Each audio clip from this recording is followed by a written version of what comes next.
I am cheap. I wouldn't change a thing about it. Welcome back for another video. It's your BFF Megan. I spent a lot of time on this channel talking about how to make money, usually through freelancing, but not as much time telling you what to do with that money, mainly because what you do with your money is none of my business.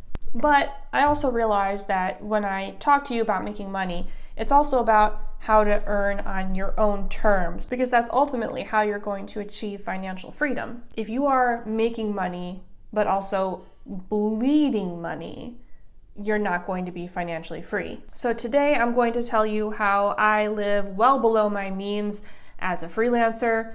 To give you a little bit of context, I've been freelancing now for about 14 years. I'm 34 years old, and last year my business grossed a little over $180,000. My goal is to give you a kind of a behind the scenes look of some of the most frugal aspects of my life, because considering what I earn, and especially what my husband and I earn combined, you would never believe how cheap I am. Being very careful with my money, and my husband, same thing. We are on track at this point, unless something were to drastically change. We're on track to be able to retire by our early 40s.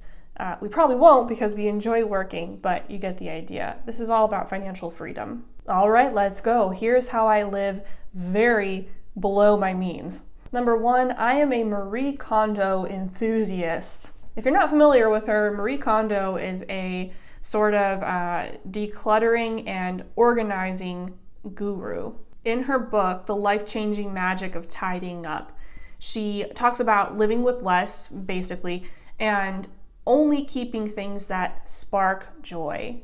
That's the rule. If it doesn't spark joy, you get rid of it. I don't like having a lot of stuff already, and I think part of it's habit. It's just very deeply ingrained.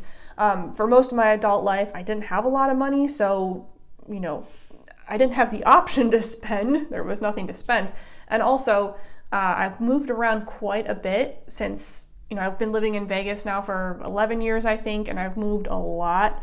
So I just got in the habit of not having that much stuff to move because it's easier. So I've become very comfortable with having very little. However, I also started noticing as I get older that having a lot of stuff actually makes me anxious. The more stuff there is around me, the more distracted and almost fatigued I get. It drains me. Over the years, I've reduced my belongings significantly, and if you were to walk around our house, you would see that our personal style, our aesthetic, is very, we're minimalists. Actually, I want to take you around some parts of our house so you can see it for yourself. So this is our bedroom, and no, it's not fully decorated yet, but this gives you an idea of how much we don't like stuff. Still no stuff. Hey, buddy.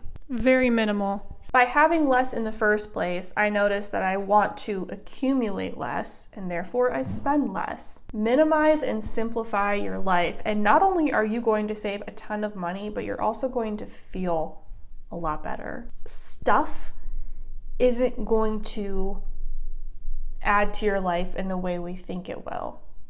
It's just stuff. Number two, I leave everything in my cart for at least a day, usually a little bit longer. If I'm shopping online, I almost never buy things on the spot.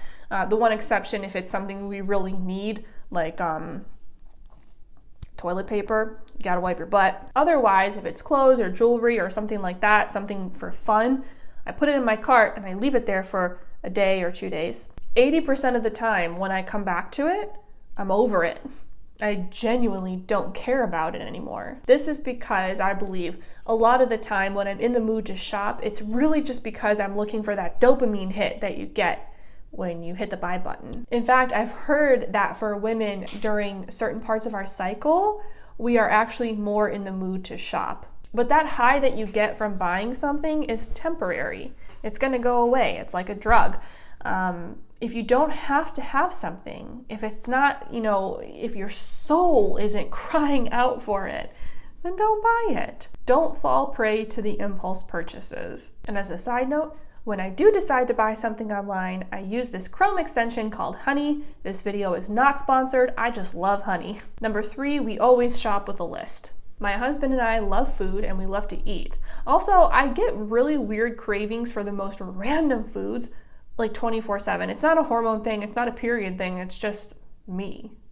I don't know why. When we go grocery shopping or if we're shopping for the house, we always go with a list. Otherwise, when we walk into the grocery store, I decide that I need to buy literally everything. Also, right now, the price of groceries is ridiculous. We used to be able to get a week's worth of food for like $150. Now, every week, we easily spend over $200 for 2 adults. How much do you spend on groceries? I ask people this a lot, oddly, because I want to know if they're spending as much as we do so that I don't have to feel guilty about it. But drop me a comment and tell me what you spend on groceries. Anyway, shop with a list. Number 4, I stopped following influencers who do tons of brand sponsorships. I don't have a ton of influencers that I follow religiously. I'm just not a huge fan of that many people. But for the influencers that I do follow, I've noticed that when they're promoting a product, in my mind, I'm going, well, if I buy that, I'm gonna be more like them. Ugh, so sad. But that's the whole point.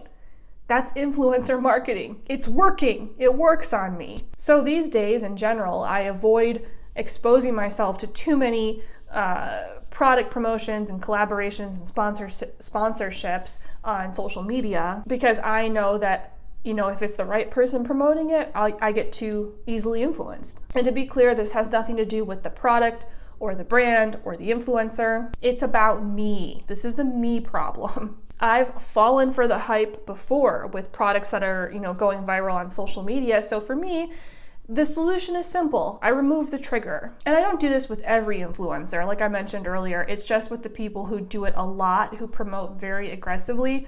I've unfollowed a few people just because the majority of their feeds are made up of products that they're promoting. They're being paid to promote for other brands. I'm thrilled for them that they're making a living doing this, and I'm sure the products are great, but I don't need to see those things. I certainly don't need to spend money on those things. It's just white noise in my brain. So I remove the white noise. Money saved. All right, number 5. I keep big ticket items as long as they work. My car, you know what? Words won't do this justice. I'm going to take you down to the garage and show you what I drive. This isn't something I would typically show anybody, but you have to see it. All right, so from this angle, it looks like a normal car. It's a Ford Focus. It's simple, but it works. It's a little old, but who cares? And then we go around to the front. Hello. So this is from where I may or may not have rear-ended a pickup truck. The jury is out. I maintain that it was his fault. Anyhow, that hole and that dent is from the truck that I did not rear-end. And then if we go over here, you'll see this giant dent.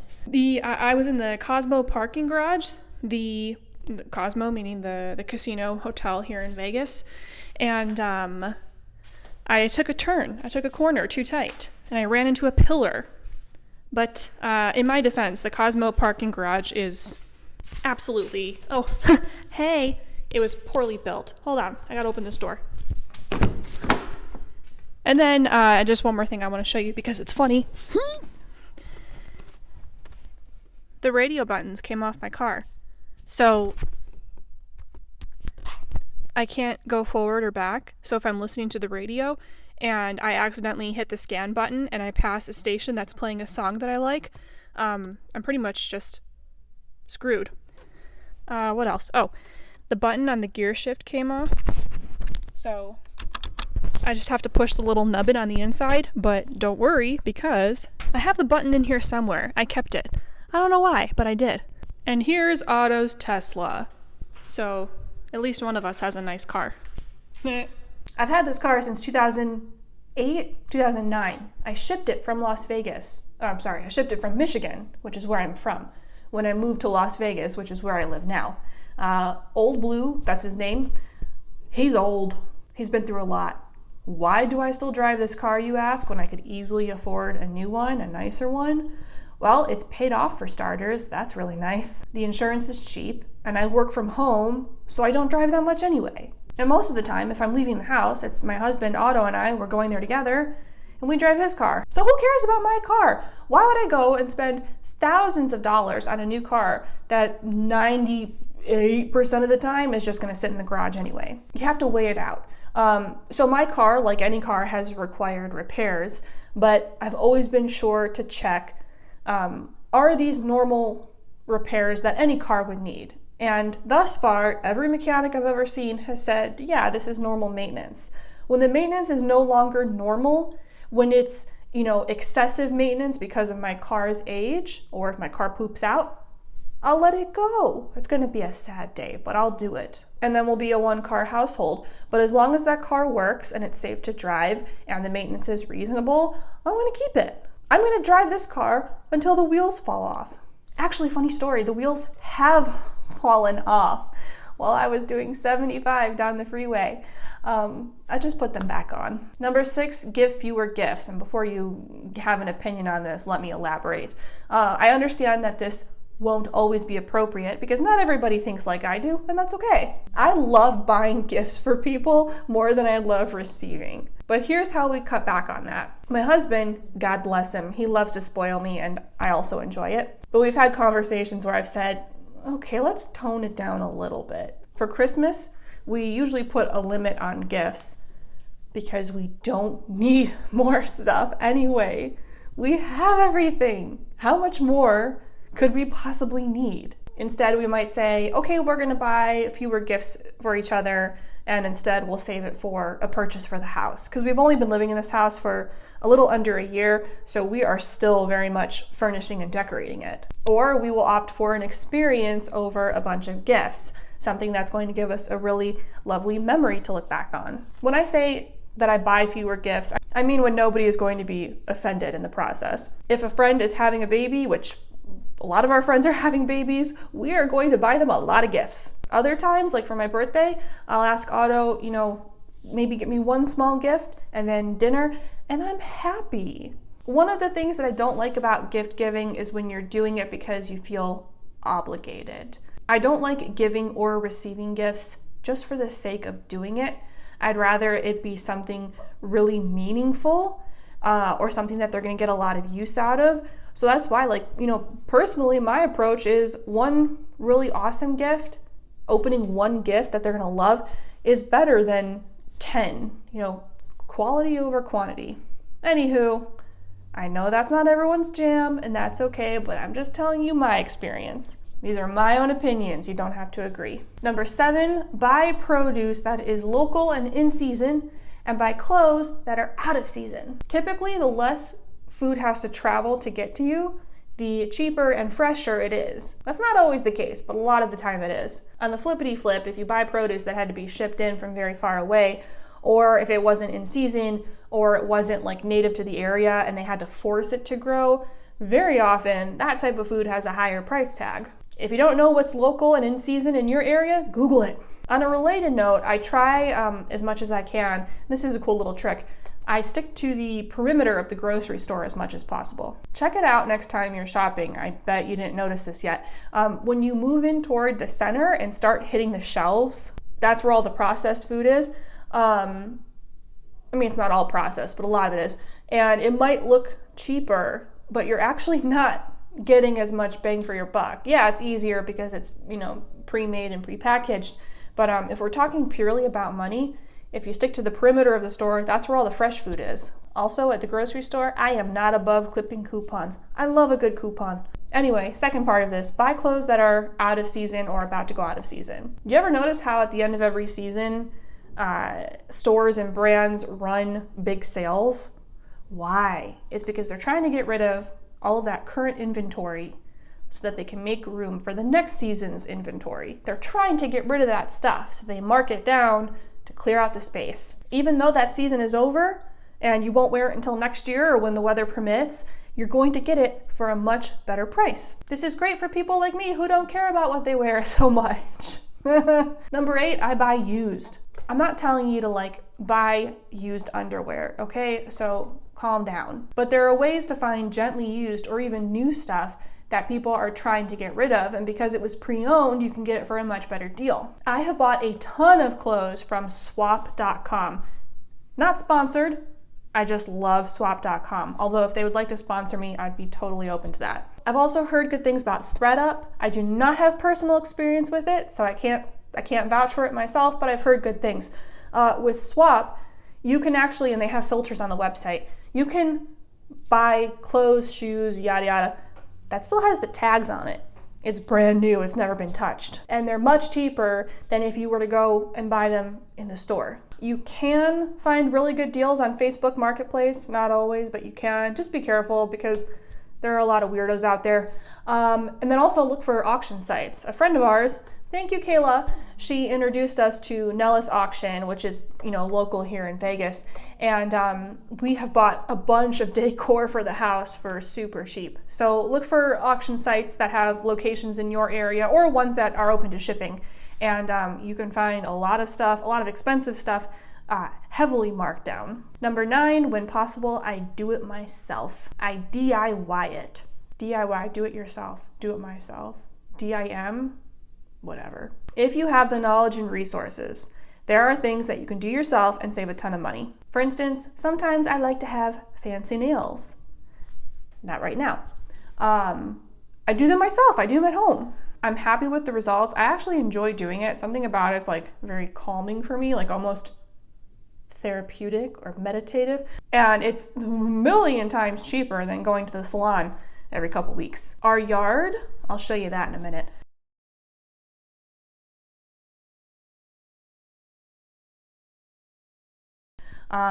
We have a large backyard, and the first quote that we got for landscaping was $180,000. Excuse me while I go puke. That ain't gonna happen. We're still gonna pay that company to do it, but we, revised it and also took away some things that we know we can comfortably do ourselves and not screw up, and we're going to save a lot of money. We do not DIY things that we could easily mess up, and if we were to mess them up, they could be a huge mess. For instance, Otto, my husband, he was like, well, I could install the drip irrigation, and I was like,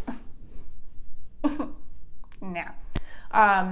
Our yard's too big, it would be too complicated, and that's the type of thing where if it went wrong, it could go really wrong. And then you end up with a huge disaster on your hands, which is going to be way more expensive to fix than if you were to just pay someone to do it in the first place. So don't do it all yourself, but little things around the house, little projects, a lot of the time, you can find the materials, the resources for very cheap, and you can learn how to do a lot of things on the internet. Number 10, I invest in better but less. I have a confession to make, and it's very embarrassing. I have purchased quite a few items, usually clothing, from fast fashion sites, specifically Shein. I think that's how you pronounce it. The jury's still out. I don't think anyone knows how to say it. I call it Shein. I love that site, but here's the thing. At home, I'm always talking about living sustainably. We recycle, we have a compost bin outside. We've made a point of trying to buy fewer single-use items. Fast fashion is horrible for the environment, and the people making these clothes are typically treated poorly, and they're paid very little. So I stopped. Even though it was really, really hard, I stopped buying from those sites. And it goes even further than that. Let's say that you don't really care about the environmental or humanitarian part of it, which we should, but anyway. Even if you were like, I don't care about that, the clothes are so cheap, let's just do it. The clothes are hit or miss. I have a few things from Shein that I love and I wear all the time. Oh my God, what I'm wearing right now! Hold on. This is all from Shein. My pants, my shirt, I think my earrings even are. Okay, and I wear this shirt all the time, which is great. I definitely got my money's worth. But there are other things I've bought from Shein that you can absolutely tell are super cheap, or they fit very poorly, and I don't wear them. And you know what happens to them? They end up at Goodwill or Salvation Army. Those clothes will go to waste. And it's easy to think, well, they were so cheap, who cares? It adds up. all right? It's money down the drain that you could have avoided spending and just put it towards something that you're actually going to use. Recently, I needed a new pair of jeans. I hate shopping for jeans because I'm 5'9", I got a big butt, I got big hips, and I have big thighs. Nobody makes jeans for people like me. I don't know why. But anyhow, pants never fit me. So I went against my nature and I said to Otto, let's go to a store so I can try on jeans, because 9 times out of 10, if I try to buy them online, they don't fit. So we went to Target, and I tried on a pair of pants. I found a pair that fits and I spent $30, which is still super cheap for a good pair of jeans. But mind you, in the past, I've bought jeans for like $10, but they never fit. Cheaper than Shein? No, obviously not. But they fit me, and I've already worn them several times, and I already know it's going to be one of those items of clothing that I wear 500 times, even after they already have a hole in the crotch. I'm going to keep wearing them because I love them that much. That's what happens when I find clothes I actually like. That's how I am. I aim to have very few clothes, but when I find stuff that I like and that it fits, I will wear the crap out of it for a solid decade. No joke. I've kept clothes for like 10 years at a time because why not? One more thing I want to leave you with before we go, because this is really important. Aside from when your financial situation literally will not allow it, I'm not a big fan of sacrificing the small joys in life just to save a few bucks. You can live below your means and still be happy. Sometimes when I'm in a mood, and I told you I get very gnarly cravings, I'll look over at Otto and I'll be like, I want a cookie. And we will go to Crumble Cookie and we will spend $10 on 2 cookies that are this big and this thick. I don't feel bad about it. It's a treat. It brings me joy. I will not apologize. We don't do this every night, but we do it every once in a while. I could be like, nah, let's save that $10. We don't really need the cookies. But as an occasional treat, would I rather have $10 or a cookie? It's an easy answer. Enjoy your life. Be careful with your spending, but you can strike a balance between the two. Money is here to serve us, okay? It's a resource that we use to support ourselves and to enjoy. Money is meant to be enjoyed. I know that can be hard to understand. I still have to remind myself of that because my frugalness, my cheapness stems from a necessity because I used to have very little money as a younger adult. And that it's a hard habit to break. So I can understand the concept of spending money to enjoy something that you don't need. That can be hard, but give yourself that permission. Enjoy life within reason. And go get yourself a cookie, man. One of the thick ones. Oh God, they're so good. That's all for today. I hope you liked this. Again, if you want any sort of follow-up video or you want to learn more about how we manage our money here, we are not financial advisors. We are not experts, but Otto and I have learned a lot about money over the last several years. We know how to make it, we know how to save it, and we know how to invest it. We also know how to spend it. So financially, I can say that we are in a really, really good place. And we're always happy to share our experiences. And if you found this video helpful and you're still here, I'd be really grateful if you could give it a thumbs up and subscribe if you haven't already. And I'll see you next time. Love you.